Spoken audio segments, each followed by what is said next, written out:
This week on WestfordCAT News, remote learning isn't making the grade. I think it's a big adjustment, and I'd like to hopefully get back to being in school rather than on computers for that length. An alleged fall from grace by a Westford Academy teacher. And there's an offer on the table for the historic house at 35 Town Farm Road. I'm Joyce Polino Crane. Stay with us. WestfordCAT News is next.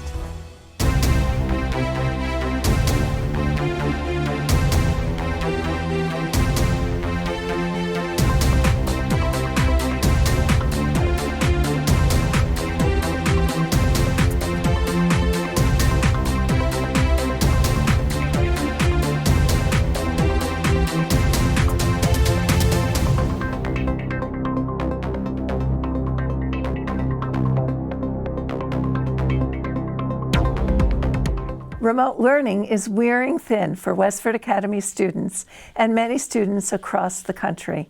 School committee representatives Brian Ellis and Hannah Macy had much to say about the screen time they're required to put in during Westford Academy's school hours. This week was the first week, or today was the first, it was last week was the first week that students had to log on for both morning and afternoon classes for every single class.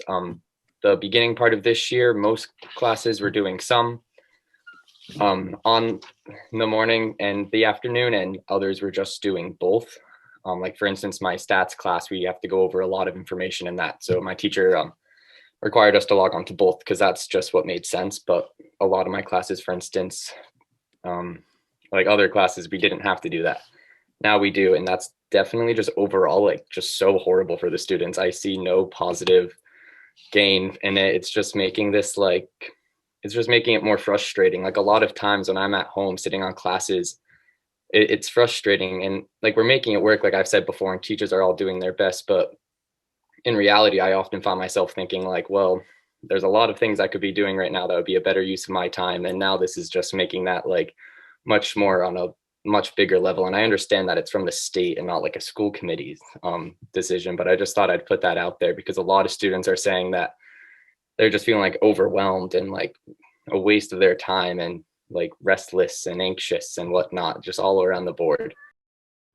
Definitely think for the students who are at home in the at-home weeks, it's really overwhelming being on a computer for 6 hours straight, pretty much. I think for some of my classes, it's been useful because they use the time to cover more material. But in other classes, kind of like what Brian said, sometimes we'll just log on and then do our work while we're on camera. And then other times, I feel like some of the teachers don't really know what to do with the extra time. So they give us like activities to do, which sometimes they're useful. And other times I feel like I could be doing other work that I have. Watch the entire school committee meeting from February 1st at westfordcat.org. Phase 1 of the COVID fighting vaccine has had a rough rollout over the past few weeks, but Phase 2 has begun, and the governor said this week he expects the state to have 165 vaccination sites by the middle of February. WestfordCAT's Patty Stocker spoke with Westford Health Director Jeff Stevens on January 28th for details on the rollout. So there will be more than one vaccine clinic in Westford. It will take time to get it, and we have to remember that once you get one vaccine, you have to reschedule for a second vaccine, which will be 28 days later. We are assuming we are getting Moderna vaccine. We don't have the capability to store the Pfizer vaccine due to the temperature requirements of it. And hopefully in the near future, there will be another vaccine that comes online that's made by Johnson & Johnson that is a one-dose only vaccine. And that will certainly smooth out any clinics that anybody has. Now you get one and the cycle's completed. But until we get to that point, We are going to be focusing on the Moderna vaccine, and there are several sites across the state that you can get it. If you go to mass.gov and you look for where can I get my vaccine, you will find a location map. There are a number of stars on there, different colors. Red ones are general mass vaccination clinics for the public. Some are for individual towns only. Others are for whatever the town designates it as, and there's a link to register on those. Every single person that gets vaccinated will need to register for a clinic. You're not going to be able to walk in because every vaccine will be spoken for through a registration point. If you need help with registration, and there will be people that do, the Cameron Senior Center is willing to help. And Jennifer and her staff there are fully prepared to help anybody who needs to get registered. You will need your insurance card. If you don't have insurance, that doesn't mean you can't get vaccinated, but we're asking for the insurance card to make sure that we can get that information to the state and have them process it. The vaccine itself is free. There is no out-of-pocket expense whatsoever. And we're looking to get going. To watch the entire interview on demand, visit WestfordCAT.org. An historic house in the Forge Village section is under agreement to be purchased by the development company known as Choice, a nonprofit organization incorporated 20 years ago by David Hedison. Hedison is the long-term executive director of the Chelmsford Housing Authority.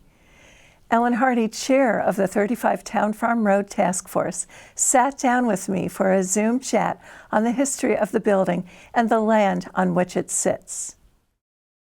It turns out that, and most all of the research that I'm quoting you as though this was just something I knew automatically, this was all research that was done by historian Marilyn Day, who was a member of our committee, who did so much research for us into that land, and by Roberta McGuire, our vice chair. And what we found was that as far back as 1824, the Massachusetts state legislature was studying what to do about people, needy people in the Commonwealth, and how to provide for them. And that report came up with their goal was to find, their recommendation was that those in need, and I'm quoting, might be housed while simultaneously providing some useful service to themselves and to the community. And that was the basic tenet behind poorhouses or town farms. That very same year, in the spring of 1824, this town, in this town meeting, voted to buy John Reed's 170-acre farm for just this purpose.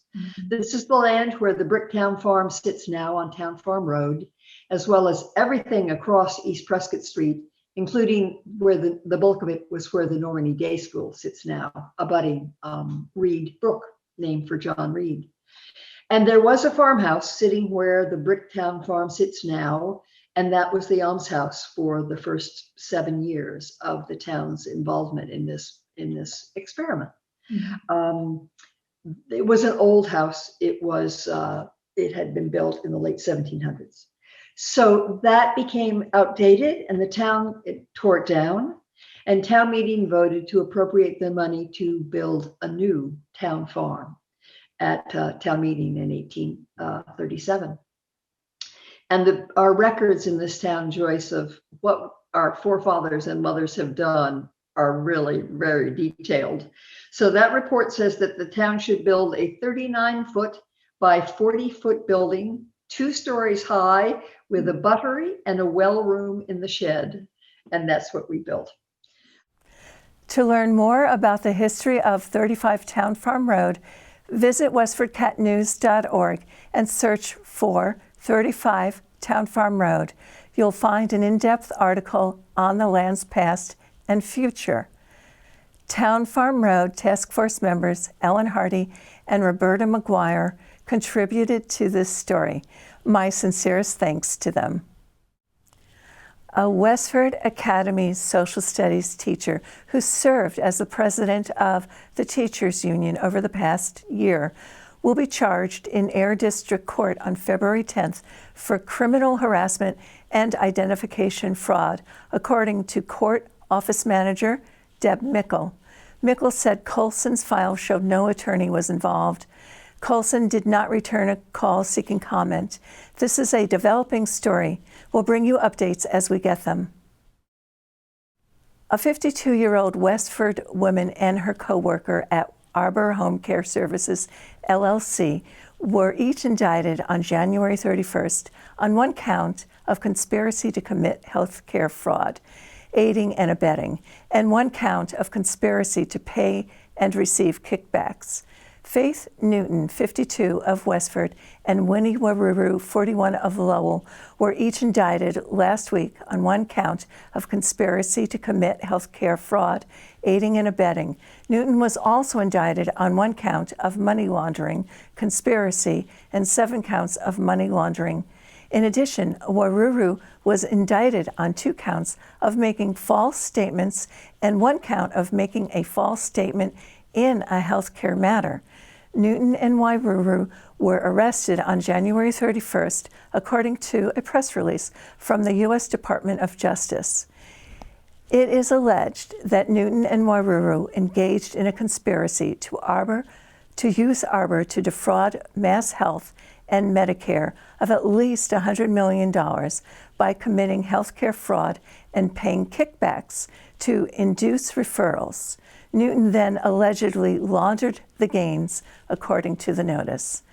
This, too, is a developing story. We'll keep you up to date as it unfolds. The region's first major snowstorm took place this week on February 1st and continued into February 2nd, leaving 14 inches of snow in Westford and 24 inches in Lowell.